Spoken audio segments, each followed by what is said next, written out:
Point-and-shoot cameras encompass the versatile mid-range of digital photography.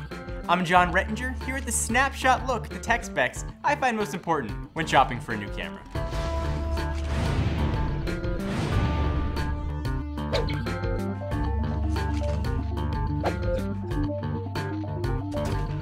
Smartphones can take decent pictures, but sometimes those tiny cameras just don't cut it. And sometimes those DSLRs are just too big to lug around.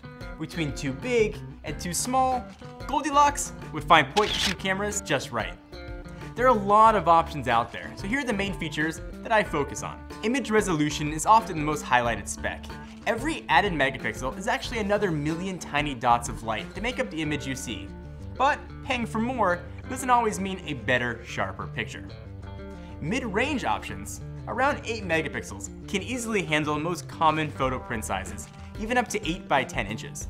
Additionally, most photos on the internet are uploaded at shrunken sizes anyway. Paying for extra megapixels is useful if you might need to do some major cropping on the images. But normally, I'm comfortable with mid-range megapixel options and prioritize my money elsewhere. I do, however, pay close attention to optical zoom. This is the mechanical ability of a lens to magnify what it sees. A big optical zoom range is a huge asset, but once you hit its limit, the only way to magnify the image further is by using digital zoom. Blowing up images this way loses quality and sharpness.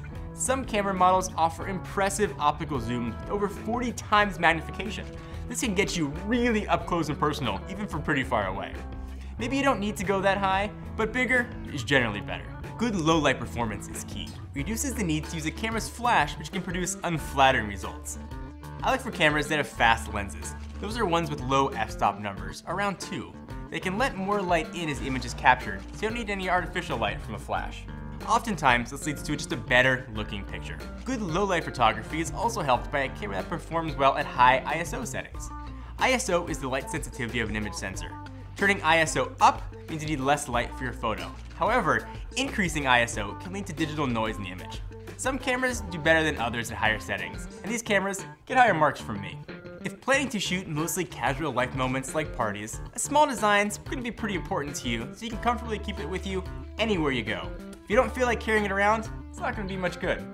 But I also look for one that has a fast response time for starting up and resetting after taking a picture. I mean, how many times have you had to freeze a smile during a family photo op when the camera just won't fire?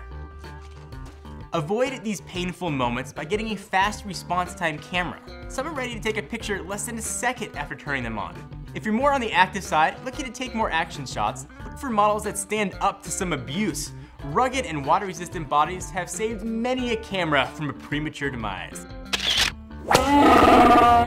And for taking these pictures on the go, an image stabilization function can really improve the sharpness of your photos, especially when zooming in on something distant when more camera shake is definitely going to be noticeable. Point-and-shoot cameras are compact, but they can still be incredibly versatile and high-performing. It's a great thing to have to start capturing your craziest adventures or just a good photo op with some friends. Thanks for tuning in. We have much more on cameras and your other gadget needs right here on eHowTech.